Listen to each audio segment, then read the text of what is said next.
Hello, everyone. Once again, welcome to the podcast, The Initiators. And today, I welcome you to the 19th podcast with Henel Butt, who is going to talk about real to real. And we are going to talk about a life journey of, you can say, from a actor or a theater artist to a housewife or a homemaker. So we are happy ma'am કે તમે અમારી સાથે આજે join થયા અને we have seen lots of theatres and dramas of yours તમે બહુ બધા ગુજરાતી નાટકો કર્યા છે તો એમાં પણ અમે તમને બહુ જોયા છે and yeah we really welcome you. Thank you, Rudraksh. Actually, being into the field, હું અત્યારે બધાની સાથે ચીટ બહુ જ મિસ કરી રહી છું. So I would thank you instead કે એ બધું શેર કરવાના બાને હું બી એ બધું રિકોલ કરીશ એન્ડ જોઈએ કરીશું આગળ બહુ બધી વાતો. યસ. સો જેમ કે તમને ખબર છે કે આપણા આજે પોડકાસ્ટમાં 3 સેગમેન્ટ્સ હોય છે. First life story, second moments અને third your vision. So let's start our first segment, that is life story of Henel Butt. So yes ma'am, can you please tell me something about your childhood કે આટલા આમ નાટકોમાં જોયા છે કે આટલા crazy પછી આમ કહેવાય ને કે ફેશનેબલ અને એકદમ આમ ડાઉન ટુ અર્થ કોઈ પણ થિયેટર આર્ટિસ્ટ આપણે કહી શકીએ અત્યાર સુધી તો એ મેં પર્સનલી તમને જોયા છે તો ચાઇલ્ડહુડ તમારું કેવું રહ્યું છે? ચાઇલ્ડહુડમાં તમે કેવા હતા? રુદ્રાક્ષ થિયેટર્સ માટે તો હું કહીશ કે હજી હું મારું કાઇન્ડ ઓફ મેં કર્યા છે. મેં અપ્રોક્સ 21 પ્લેઝ ટોટલ કર્યા છે. પણ જ્યારે હું એ લેવલ પર પહોંચી કે લોકો પીપલ સ્ટાર્ટેડ રેકગ્નાઇઝિંગ મી, તો ત્યારે unfortunately due to my social boundaries પછી મારે આગળ નહોતું કામ થાય એવું. એટલે હું તો બહુ જ નાનો પાર્ટ છું થિયેટર્સનો, કેમ કે બહુ બહુ વાઇડ છે થિયેટર્સ. એન્ડ મારા ચાઇલ્ડહુડની વાત કરીશ તો ઓકે, સો મારા ચાઇલ્ડહુડની વાત કરીશ તો મારું ચાઇલ્ડહુડ બહુ જ એક્સાઇટિંગ રહ્યું છે બિકોઝ મારા ડેડ મારા કરતાં વધારે બબલી છે. તો મને ઓલવેઝ મારા ટેન્ટ્રમ્સથી લઈને મારું બધું જ મારા ડેડ જેવું છે અને બહુ તોફાન મસ્તીવાળું એટમોસ્ફિયરમાં હું મોટી થઈ છું. અમારા ઘરમાં અમે લોકો કોઈ દિવસ બહુ ઓન અ સિરિયસ બેઝિસ જેમ બધા જોડે બેસીને સિરિયસ ટોપિક પર વાત કરતા હોય કે દિવસ કેવો રહ્યો એન્ડ ઓલ દેટ, એ બધી સિસ્ટમ નથી. પણ steel I don't know how પપ્પાને બધી અપડેટ પૂછ્યા વગર રહેતી હતી. સો દેટ સમથિંગ કે મારું ફેમિલી બેકગ્રાઉન્ડ એન્ડ મારું ચાઇલ્ડહુડ બધું બહુ જ ફેન્સિનેટિંગ ને બહુ ફની રહ્યું છે. Nice nice. અને અત્યારે પણ આપણે ઘણા બધા ફેમિલીઝમાં જોઈએ ને તો they are not sitting together અને એ લોકો વાત ના કરતા હોય. અમુક લોકો ટીવીમાં બિઝી હોય, અમુક લોકો પોતાના મોબાઈલમાં બિઝી હોય, અમુક કામ કરતા હોય અને ફેમિલી ટાઈમ સ્પેન્ડ નથી કરી શકતા. યસ, એટલે હું આમ તો હું બહુ યંગ છું, તારા કરતાં પણ કદાચ બહુ નાની છું હું. પણ સ્ટીલ હું મારી સ્કૂલ ને મારી કોલેજ ટાઈમની વાત કરીશ તો મારી વખતે ફોન એટલો બધું અત્યારે જે રીતના સ્માર્ટફોન્સ આવ્યા પછી જે રીતનું હોય છે એટમોસ્ફિયર એવું નહોતું, કેમ કે મારા સ્કૂલ કોલેજ ટાઈમમાં સ્માર્ટફોન્સ નહોતા. કોલેજ પતવા આવી ત્યારે કદાચ સ્માર્ટફોન્સ લોન્ચ થયા હતા. એટલે જમવા બેસીએ ત્યારે વાતો કરીએ ને એમાં રિપોર્ટ ના માંગે પપ્પા કે શું કર્યું શું નહીં, પણ ક્વેશ્ચન્સ એવી રીતના પૂછે જેમાં તમારા આખા દિવસના આન્સર્સ ઓટોમેટિકલી તમે બોલી જ જાય. બોલી જાય. અને હા. એમ પણ આઈ વોઝ તો પછી ક્યાંક કંઈક ગપ્પુ માર્યું હોય તો એ વાતોમાં ગોળ ગોળ ફેરવીને પછી બફાઈ જ જાય. સો પપ્પાના આઈડિયા આવી જ જાય કે આજે દિવસમાં શું થયું છે શું નહીં. So as a student what made you to go into the theatre field કે તમને એવું તો શું થયું કે મારે થિયેટર્સ કરવા છે? બેઝિકલી અગર આપણે જોઈએ ને તો એ જ હોય કે એન્જિનિયર, ડોક્ટર, જે અત્યારે સુધી પણ ચાલી રહ્યું છે. પછી બહુ તો એ લોકોને એવું હોય કે મારે આર્ટિસ્ટ બનવું છે, પેઇન્ટર બનવું છે, કંઈ પણ થિયેટરની ફિલ્ડ જ કેમ? બેઝિકલી મેં કદાચ વિચાર્યું નહોતું કે હું થિયેટર્સ કરીશ, પણ હા ક્વોલિટીઝ તમે કહેવાય છે ને કે તમે તમારું ડેસ્ટિની તમને ક્યાં લઈ જવાનું છે એના ગ્લિમ્સીસ તમારી લાઈફમાં જ તમને ક્યાંક દેખાતા હોય છે. તો હું નાની હતી ત્યારથી જ મારા ઘરે ગેસ્ટ આવે ને બધા જાય ને તો મને બધાની મિમિક્રી કરવાની બહુ હેબિટ હતી. મારા પેરેન્ટ્સનું બહુ સ્ટ્રોંગ ફ્રેન્ડ સર્કલ છે. તો એમના પપ્પાના ફ્રેન્ડ્સ બી પછી મને કહેતા હતા કે પ્લીઝ યાર બેટા આની એક્ટિંગ કર, પેલાની એક્ટિંગ કર. તો આપણે જે નથી કહેતા કે જે આપણે એમ્બેરેસિંગ મુમેન્ટ કે મમ્મી ઊભા રાખી દે સોફા પર કે ચાલ આવું કરીને બતાવે, એવું મારી જોડે બહુ થતું હતું કે બધાને મિમિક્રીઝ બધા ગેધરિંગમાં મારી જોડે કરાવડાવતા હતા. અને I was very bright student in studies as well, પણ મારા પેરેન્ટ્સ મને બધી જ એક્ટિવિટીઝ એમને મારી જોડે બધું કરાવડાવતું. સો ના ખાલી થિયેટર્સ નહીં, બટ મેં સ્કેટિંગ, ડ્રોઈંગ, ડાન્સ, બધા જ ક્લાસીસ જે મારાથી પોસિબલ હતા, કરાટે ઇવન મેં કર્યું છે. તો બધી જગ્યાએ આઈ વોઝ એક્ટિવ. એન્ડ પછી સ્લોલી ગ્રેજ્યુઅલી જેમ જેમ એક્ટિવિટીઝમાં વધારે જતી ગઈ એમ એમ મને ભણવાનું થોડું ઓછું ગમતું ગયું. તો ત્યારે ખબર હતી કે હવે કંઈક એજ્યુકેશનમાં તો આઈ એમ શ્યોર કે I am not that much interested. So yes, મેં માસ્ટર્સ કર્યું, પણ એ ખાલી પેલું કહેવાય કે તમારી છોકરીએ શું કર્યું છે તો માસ્ટર ડિગ્રી કરી છે એના માટે મેં કર્યું. અધરવાઇઝ કોલેજમાં એકવાર પાર્ટિસિપન્ટ્સ માટેના અનાઉન્સમેન્ટ હતા અને અનફોર્ચ્યુનેટલી મારું અટેન્ડન્સ બહુ જ ખરાબ હતું. એટલે મારા પ્રોફેસરે મને પૂછ કર્યું કે તારું વોઇસ ક્વોલિટી સ્ટ્રોંગ છે અને તારું અટેન્ડન્સ સેચ પણ નથી, તો ઇફ યુ વોન્ટ કે હું તારા ડેડને કમ્પ્લેન ના કરું તો તું સીધી રીતે થિયેટર્સના ઓડિશન આપ. એટલે મારી જોડે જબરજસ્તી ઓડિશન અપાવડાયા હતા. And that was my first play. અને એમાં મને કોલેજમાં યુથ ફેસ્ટમાં આઈએનટી અને વીણાવેલી કરીને કોમ્પિટિશન્સ હોય છે, જેમાં ગુજરાત લેવલની કોલેજીસને બધું પાર્ટિસિપેટ કરતું હોય છે. તો that was my very first play. એ પણ મને મારા સરે ફોર્સફુલી કરાવડાયું હતું, પણ I won best actress prize in that. So then I felt કે ના, I think I should do this ahead. અને પછી હું ફિલ્ડમાં આવી. વાવ. એટલે પહેલા તો તમને ઇન્ટરેસ્ટ નહોતો થિયેટરમાં, but activities develop your interest. Yes, એટલે ગુજરાતી નાટકોનું હજી પણ કેવું છે કે બહુ સ્પેસિફિક ક્લાસ છે કે જેમને એની ડિટેલ નોલેજ છે કે આવી રીતના ગુજરાતી નાટકો પણ હોય છે. આપણી નો ડાઉટ ગુજરાતી સંસ્કૃતિ અને ગુજરાતી નાટકો આપણા માટે બહુ પ્રાઉડ વસ્તુ છે, પણ સ્ટીલ હજી એનું કમ્પ્લીટ જે નોલેજ હોવું જોઈએ કે કેવું છે અને એમાં કેવી રીતની, એમાં પણ બહુ મહેનત છે. It's a very beautiful thing. પણ બધાને આઈડિયા નથી હોતો, અને જે ઓબ્વિયસલી ના જ હોય એટલે એને પ્રેઝન્ટ કરવામાં એવી રીતે આવે છે કે નાટકોમાં કામ કરતી હતી, આમ હતું તેમ હતું. બટ આઈ પર્સનલી બિલીવ કે એ બી બહુ જ બ્યુટિફુલ એક્સપિરિયન્સ છે અને it is very detailed part of historical things. So I am very lucky કે હું ઇવેન્ચ્યુઅલી હું આવી ગઈ, પણ મેં બહુ સારી રીતના મેં મારું આ 3 years જે હું ફિલ્ડમાં હતી એ મેં પાસ કર્યો છે. મારા માટે બહુ બધા લર્નિંગ્સ બી હતા. It was very wonderful experience.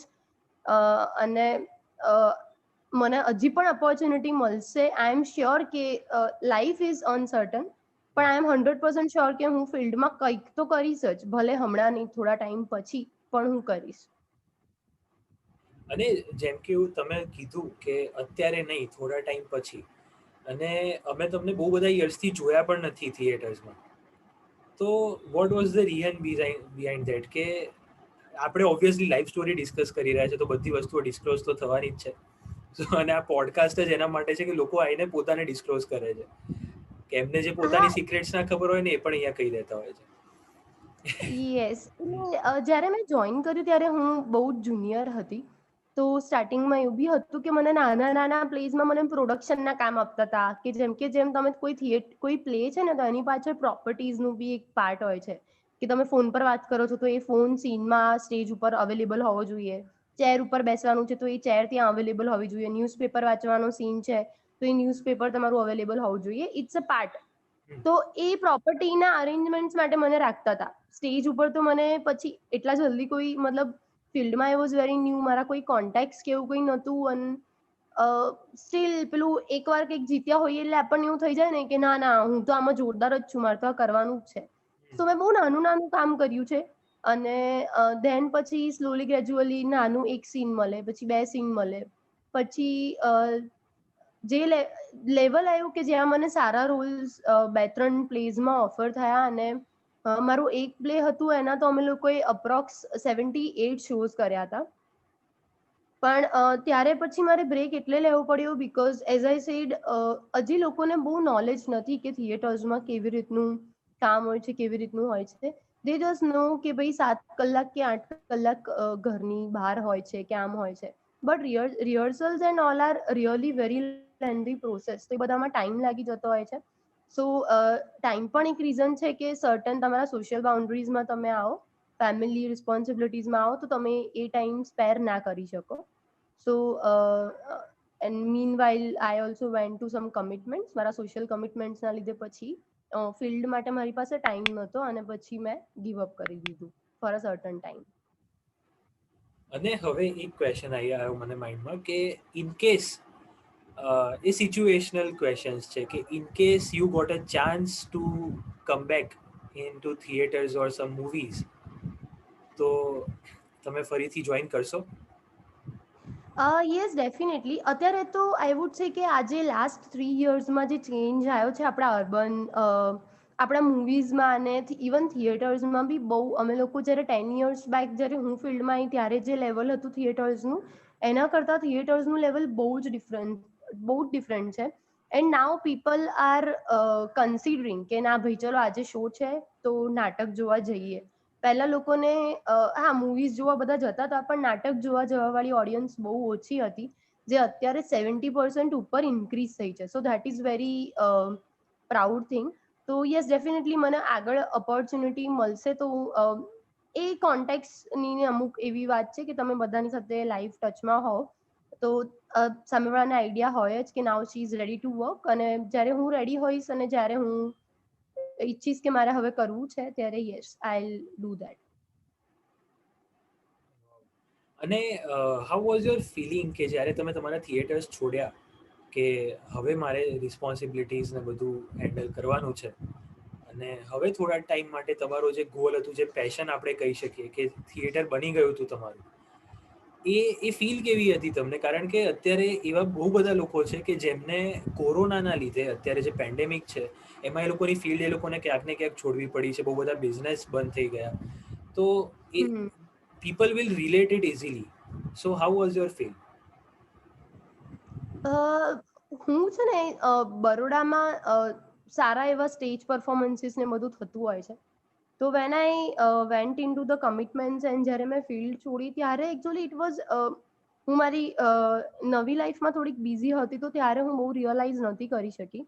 ધો મને અંદરથી ફીલ થતું હતું કે અરે યાર મેં આ બધું કર્યું, એન્ડ એ જે કર્ટન ખુલે એન્ડ જે સ્ટેજ ઉપર સામે ફીલ કરવાનું કે ઓડિયન્સ મને જોઈ રહી છે, એ મેકઅપ એન્ડ રિહર્સલ્સ ને એ જે I can't explain in words, એ જે એક્સપિરિયન્સ છે શો ચાલુ થવાની 10 મિનિટ પહેલાની બેકસ્ટેજની જે ભાગમ ભાગ હોય છે, ટ્રસ્ટ મી એ છે ને અર્થક્વેક આવ્યો છે ને બધા ભાગી રહ્યા છે ને લિટરલી બેકસ્ટેજમાં એવી સિચ્યુએશન હોય છે.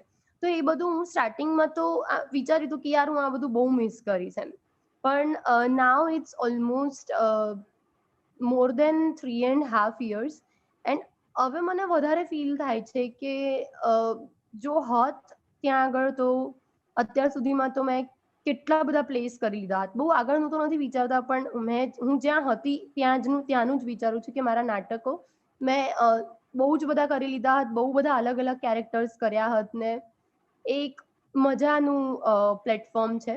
સ્ટેજ વસ્તુ જ એવી છે ને કે જે તમને એડિક્શન અપાઈ દે, તમને એક ટેવ અપાઈ દે, અને મારામાં સ્ટેજ ફિયર નહોતો નાનપણથી. એ રીઝનથી જ મારા પેરેન્ટ્સને એવું ફીલ થતું હતું કે she will be in some activity only. સ્ટડીઝમાં તો શી ઇઝ ધેર પણ એના લેવલ ઓફ ઇન્ટરેસ્ટ એનું ત્યાં નથી, પણ she is more into extra curricular, તો બિકોઝ એને સ્ટેજ ફિયર નથી. So same was with me. મને બહુ જ ગમતું હતું જ્યારે 10 લોકો મને જોતા હોય એન્ડ હું સેન્ટર ઓફ અટ્રેક્શન હોઉં વોટ એવર. સો હજી પણ બહુ જ મિસ કરું છું, અને જ્યારે બધાને જોતી હોઉં છું, બીજા પ્લેસ જોઉં છું ને ત્યારે હું પોતાને એ કેરેક્ટરમાં નાખીને એકલી હોઉં ત્યારે એના ડાયલોગ્સ બોલતી હોઉં. I consider myself, suppose Shahrukh Khan છે તો હું પછી વોશરૂમમાં જઈને શાહરૂખ ખાન બનીને એ બધા ડાયલોગ્સ ફરીથી બી બોલી નાખું છું જે મૂવી હું જોઈને આવી હોઉં. તો યસ, ડાયલોગ્સ ઉપરથી તમારા ડ્રામાના કે થિયેટરના કોઈ એક ડાયલોગ આપણા ઓડિયન્સ માટે તમે ડિલિવર કરો પ્લીઝ. શ્યોર. મારું લાસ્ટ પ્લે હતું 2015માં, મેં એનો લાસ્ટ શો કર્યો હતો. 2016માં એનો લાસ્ટ શો કર્યો હતો. એ હતું સંબંધોની સંતા કુકડી. એમાં મારો એકદમ રૂડ અને એરોગન્ટ બટ એટલે બ્લન્ટ એક યંગસ્ટરનો રોલ હતો, અને એમાં એક ડાયલોગ હતો, કહેવાય છે શું વર પક્ષવાળા કન્યા પક્ષ પાસેથી કન્યાનું દાન લઈને જીવે છે. તો દાન દેનારની નજર નીચે અને દાન લેનારની નજર ઉપર કેમ? આ મારો બહુ ફેવરેટ ડાયલોગ હતો, કેમ કે એ આપણા કલ્ચર ઉપર છે કે કન્યા દાન કર્યું, મેરેજ થાય તો કન્યા દાન કર્યું કહેવાય. તો જે છોકરીના પેરેન્ટ્સ છે એ દાન કરે છે, તો પછી એ લોકો કેમ ઝૂકીને રહે? અને જે દાન લે છે they should be down to earth, instead કે જે છોકરીના પેરેન્ટ્સ યુઝ્યુઅલ કલ્ચરમાં, મારી ફેમિલી તો ટચવુડ કે બહુ જ સરસ છે, બંને બાજુ મારા પેરેન્ટ્સ બહુ જ સપોર્ટિવ છે, પણ આ પાર્ટ ઓફ અ કેરેક્ટર હતું. હા, યસ વેરી નાઇસ. અને જેટલું મારે પર્સનલી જેટલા ક્વેશ્ચન્સ હતા એ બધા કવર થઈ ગયા છે. અને સેગમેન્ટ 1 લાઈફ સ્ટોરી અહીંયા જ કમ્પ્લીટ થાય છે. And we are going to start our second segment, that is moments. So આ મુમેન્ટ્સમાં we are going to discuss about 3 moments. First would be happiest moment of your life, second saddest moment, અને third your biggest initiative. So what was your saddest moment? I will not say, બધાની લાઈફમાં કંઈકનું કંઈક ઉપર નીચે on daily basis થતું હોય છે. સો આપણે ગ્રાફિકલી ના જોઈ શકીએ કે સૌથી વધારે ખરાબ શું હતું કે સૌથી વધારે સરસ શું હતું. પણ કહેવાય છે ને કે અમુક વસ્તુઓ જે વાગી જાય ને તો એ તમને પછી ડ્રીમ્સમાં પણ એટલું તમે ટચ થઈ ગયા હોય એ વસ્તુ કે ડ્રીમ્સમાં પણ એ વસ્તુ તમને વારે વારે યાદ આવતી હોય છે. સો યસ, હું જ્યારે 7th કે 8th સ્ટાન્ડર્ડમાં હતી ત્યાં સુધી I was very good ranker and I was very good in my studies. And then suddenly મારી સ્કૂલ ચેન્જ થઈ, and I was from a middle class family. અને જે સ્કૂલમાં મને પછી મેં જે સ્કૂલિંગ, જે હાઈસ્કૂલમાં જે સ્કૂલ જોઈન કરી, ત્યાં અપર મિડલ એન્ડ થોડા રીચ કાઇન્ડ ઓફ સ્ટુડન્ટ્સ ને બધા હતા જે 9th-10th સ્ટાન્ડર્ડમાં પોતાના વ્હીકલ્સ લઈને આવતા હતા, જે એ ટાઈમે બહુ મોટી વસ્તુ હતી. તો ત્યારે ફ્રેન્ડ્સ, તમારા એક તમારું એક કમ્ફર્ટ ઝોન હોય. તમે સ્કૂલમાં હો, તમે ટ્યુશન ક્લાસીસમાં હો, તમે તમારા ઘરમાં હો, એ તમે કમ્ફર્ટ ઝોનમાંથી બહાર નીકળો ને તો તમારું મેન્ટલ સ્ટેટસ બહુ ડાયસી થઈ જાય, તમે બહુ હલી જાઓ, અનલેસ તમને કોઈ એવું પર્સન મળી જાય જે તમને કમ્ફર્ટ ઝોનમાં ફરીથી લાવી શકે. તો આ સ્કૂલમાં કોઈ મારી સાથે ફ્રેન્ડશિપ કરવા એન્ડ ઓલ રેડી નહોતું. સો જ્યારે પ્રોજેક્ટ્સ ને બધું હોય ત્યારે જે ટીમ બનાવવાની હોય, તો 5 ગર્લ્સની કે 5 બોયઝની ટીમ બનાવવાની હતી. એન્ડ મારી લાઈફમાં પહેલી વાર એવું થયું હતું કે મને કોઈ ટીમમાં લેવા માટે રેડી જ નહોતું થતું. વાઇલ જે મારી પ્રીવિયસ સ્કૂલ હતી એમાં એવું હતું કે દે વર ફાઇટિંગ કે ના તું પ્લીઝ અમારી ટીમમાં રહે, because I was good, my mom was good in presentation and all. તો બધાને પોતાનું સારું બતાવતું એટલે મારા માટે ખેંચમતાણી થતી હતી. This is like complete childish experience. પણ સ્ટીલ એટલે એ જે હું બ્લેકબોર્ડની પાસે ઊભી હતી કે કોઈ એવું કહે કે તું આવી જા ભાઈ અમારી ટીમમાં, એની હું વેઇટ કરતી હતી. That sometimes still comes in my nightmares. So I feel કે મારા માટે સેડેસ્ટ મુમેન્ટ હતી. ઓકે, સો આપણે સેડેસ્ટ મુમેન્ટ પર બહુ ડિસ્કસ નથી કર્યું, કારણ કે બહુ પછી ડીપ થઈ જાય છે બધું. So Yes. Let's focus on happiest moment of your life. So what was the happiest moment? I personally believe, Rudraksh, આપણું એવરી ડે છે ને એ એકદમ હેપી જ હોવો જોઈએ. સવારે ઉઠીએ ને, મને ખબર છે ઉઠવાનું બહુ જ કંટાળો આવે, સ્પેશિયલી જ્યારે આપણે પેલો આ કહેવાય ને સ્પેસિફિક ગુજરાતી લોકો હોઈએ ને, તો સવારે ઉઠવું એટલે અરે યાર આ પાછું આખો દિવસ કાઢવો પડશે, રાતે ઊંઘીશું ને ત્યાં સુધી. બટ આપણે સ્ટાર્ટ જ એવી રીતના કરીએ ને કે યાર આજે તો મસ્ત મોર્નિંગ છે, જોરદાર સન આવ્યો છે, ભલે એ રોજ આવતો હોય, પણ આપણે પોતાને મેન્ટલી એ રીતે પ્રિપેર કરીને ઊભા થઈએ ને તો every day is very happy and very positive. અને મારી લાઈફમાં બહુ જ બધી, મને નાની નાની વસ્તુઓમાં બહુ વધારે એક્સાઇટ થવાની ને બહુ વધારે ખુશ થવાની બહુ જ હેબિટ છે. એટલે મને ફેમિલીમાં બધા હરક પદુડી બી બહુ બધી વાર કહેતા હોય છે કે આ શું હવે હરક પદુડાની જેમ બધી વસ્તુમાં કૂદકા મારે છે.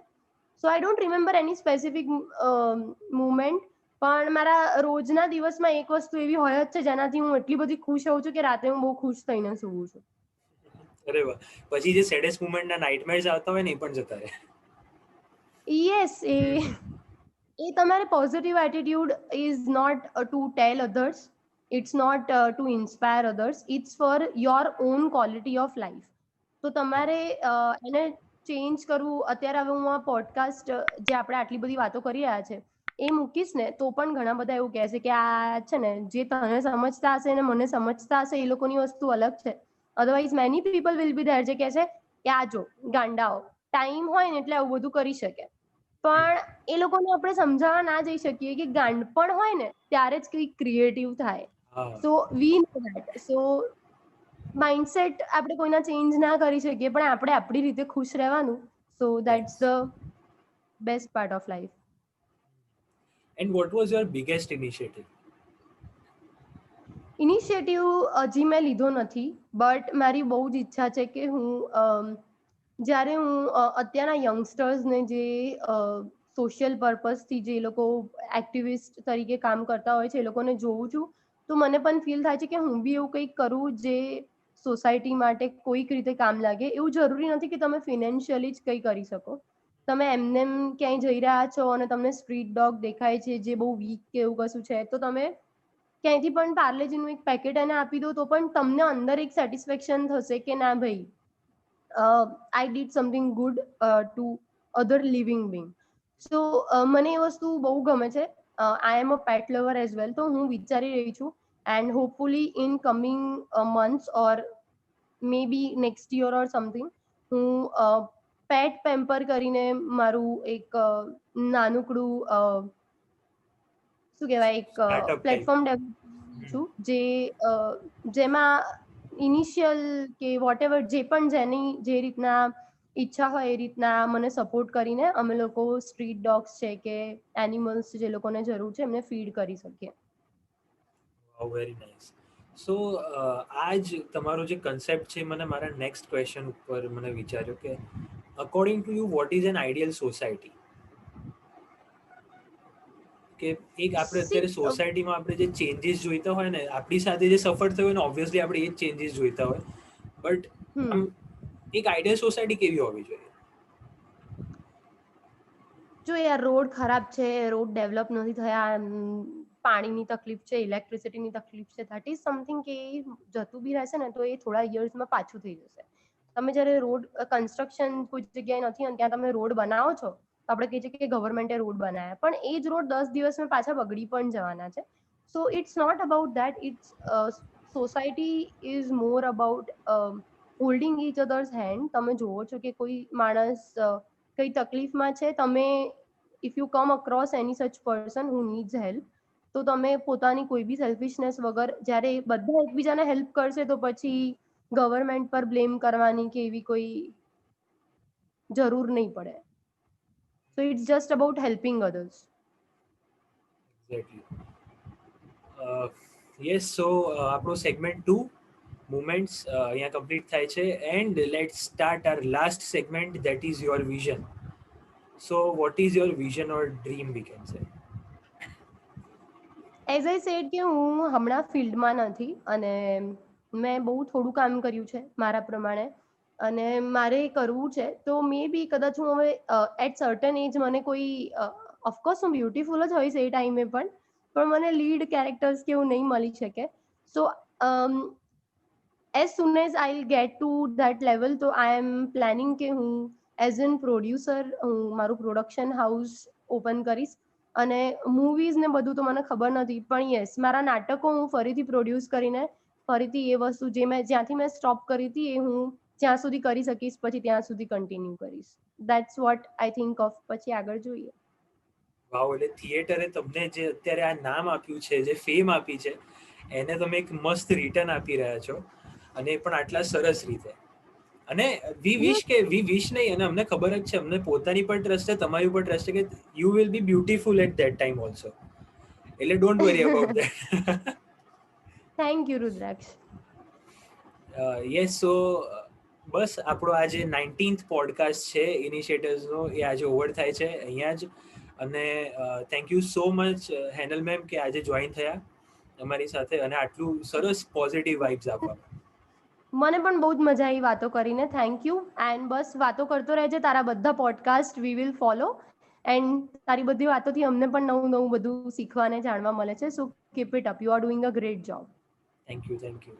And yes, to my viewers, if you want to participate in this podcast, so email us at witheinitiators@gmail.com, or you can DM us on Instagram. So thank you so much once again, and yeah, Jai Hind. Okay, bye.